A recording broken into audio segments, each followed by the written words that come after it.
Hey guys, I'm Kendra and I'm going to be reading chapter 6 out of the best Christmas pageant ever. Our last rehearsal happened to be the night before the potluck supper, and when we got there, the kitchen was full of ladies in aprons counting out dishes and silverware and making applesauce cake for the dessert. "I am sorry about this," one of the ladies told Mother, "but with so much to do at this time of year, the committee decided to come in this evening and set up the tables and all. I just hope we won't bother you." "Oh, you won't," Mother said. "We won't be in the kitchen. You won't even know we're here." Mother was wrong. Everybody in that end of town knew we were there before the evening was over. "Now, this is going to be a dress rehearsal," Mother told us all. And right away, 3 or 4 baby angels began hollering that they forgot their wings. Half the angel choir had forgotten their robes, and Hobie Carmichael said he didn't have any kind of a costume. "Wear your father's bathrobe," Charlie told him. "That's what I do." "He doesn't have a bathrobe." "What does he hang out around the house in?" "His underwear," Hobie said. I looked at Alice Wendelkin to see if she was going to write that down on her pad of paper, but Alice was standing all by herself in a corner patting her hair. Her hair was all washed and curled, and her robe was clean and pressed. She had even put Vaseline on her eyelids so they would shine in the candlelight, and everyone would say, "Who is that lovely girl in the angel choir? Why isn't she Mary?" I guess Alice was afraid to move for fear she might spoil herself. "Don't worry about your wings," Mother said. "The main point of a dress rehearsal is that the costumes main point is to go right straight through without stopping. And that's what we're going to do, just as if we were doing it for the whole congregation. I'm going to sit in the back of the church and be the audience." But it didn't work that way. The baby angels came in at the wrong place and had to go back out again, and a whole gang of shepherds didn't come in at all for fear of Gladys.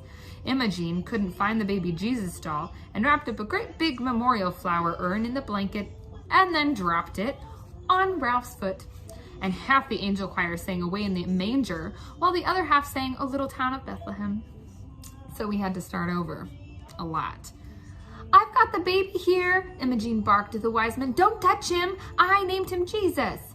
"No, no, no!" Mother came flying up the aisle. "Now, Imogene, you know you're not supposed to say anything. Nobody says anything in our pageant except the angel of the Lord and the choir singing angels. Mary and Joseph and the wise men make a lovely picture for us to look at while we think about Christmas and what it means."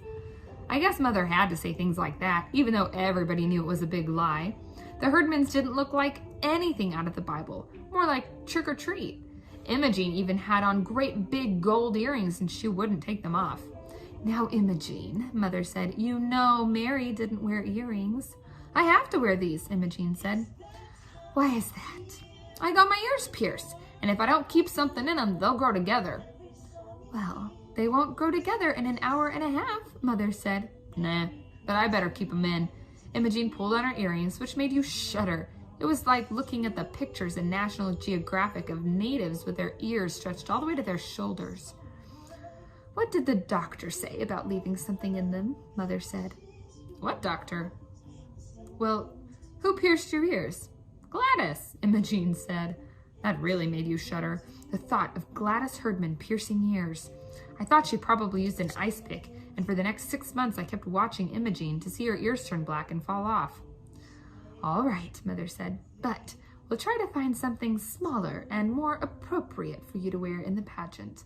Now, we'll start again and go right straight through, and I think I ought to tell them what his name is," Imogene said. "No, besides, you remember, it wasn't Mary who named the baby." "I told you," Ralph whacked Imogene on the back. "I named him." "Joseph didn't name the baby either," Mother said. "God sent an angel to tell Mary what his name would be." Imogene sniffed. "I would have named him Bill." Alice Wendelkin sucked in her breath, and I could hear her scratching down on her pad of paper that Imogene Herdman would have called the baby Bill instead of Jesus. "What angel was that?" Ralph wanted to know. "Was that Gladys?" "No," Mother said. "Gladys is the angel who comes to tell the shepherds the good news." "Yeah," Gladys said. "Unto you a child is born," she yelled at the shepherds. "Unto me," Imogene yelled back at her. "Not them, me. I'm the one who had the baby." "No, no, no," Mother sat down on a front pew. "That just means that Jesus belongs to everyone. Unto all of us a child is born." "Now," she sighed, Start again. And why didn't they let Mary name her own baby? Imogen demanded. What did that angel do? Just walk up and say, name him Jesus. Yes, Mother said, because she was in a hurry to get finished. But Alice Wendlekin had to open her big mouth. I know what the angel said, Alice piped up. She said, his name shall be called Wonderful, Counselor, Mighty God, Everlasting Father, the Prince of Peace. I could have hit her. My God, Imogen said. He'd never get out of first grade if he had to write all that down. There was a big crash at the back of the church as if somebody dropped all the collection plates. But it wasn't the collection plates, it was Mrs. Hopkins, the minister's wife, dropping a whole tray of silverware. I'm sorry, she said. I was just passing by and thought I'd take a peek. Would you like to sit down and watch the rehearsal? Mother asked. No. Mrs. Hopkins couldn't seem to take her eyes off Imogen. I'd better go check on the applesauce cake. You didn't have to say that, I told Alice. All that about wonderful, everlasting Father and all. Why not? Alice said, patting her hair. I thought Imogen wanted to know. By that time, everyone was hot and tired, and most of the baby angels had to go to the bathroom, so Mother said we would take a 5-minute recess. And then we'll start over, she said, looking sort of hopeless, and go right straight through without stopping, won't we? Well, we never did go right straight through. The 5-minute recess was a big mistake because it stretched into 15 minutes, and Imogen spent the whole time smoking cigars in one of the Johns in the ladies' room. Then Mrs. Homer McCarthy went to the ladies' room and opened the door and smelled something funny and saw some smoke, and she ran right to the church office and called the fire department. We were singing Angels We Have Heard on High when what we heard was the fire engine pulling up on the lawn of the church, with the sirens blaring and the red lights flashing.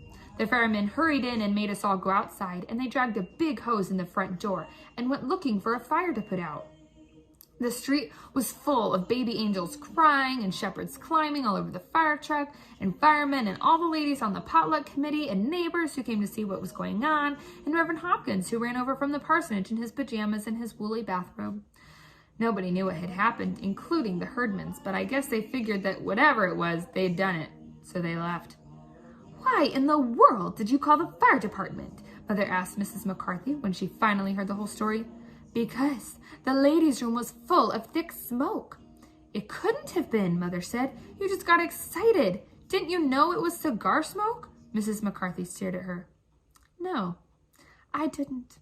I don't expect to find cigar smoke in the ladies' room of the church.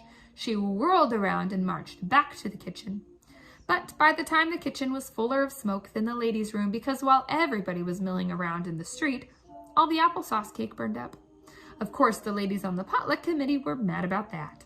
Mrs. McCarthy was mad, and Alice said her mother would be good and mad when she heard about it. Most of the baby angels' mothers were mad because they couldn't find out what happened, and somebody said Mrs. Hopkins was mad because Reverend Hopkins was running around the street in his pajamas. It turned out to be one great, big, sinful thing Alice kept hoping for. Mrs. Wendlekin read Alice's notes, got up on the telephone that very night, and called up everybody she could think of in the Ladies' Aid and the Women's Society. And she called most of the Flower Committee and all the Sunday school teachers and Reverend Hopkins. And Reverend Hopkins came to see Mother.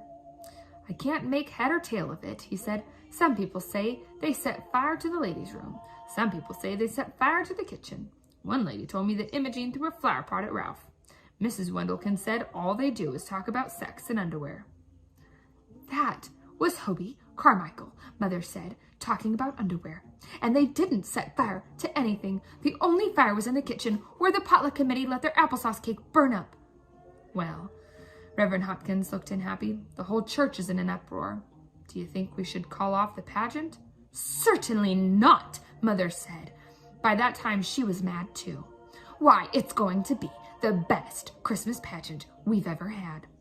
Of all the lies she's told so far, that was the biggest. But you had to admire her. It was like General Custer saying, "Bring on the Indians." Maybe so, Reverend Hopkins said. I'm just afraid that no one will come to see it. But he was wrong. Everybody came to see what the herdmans would do.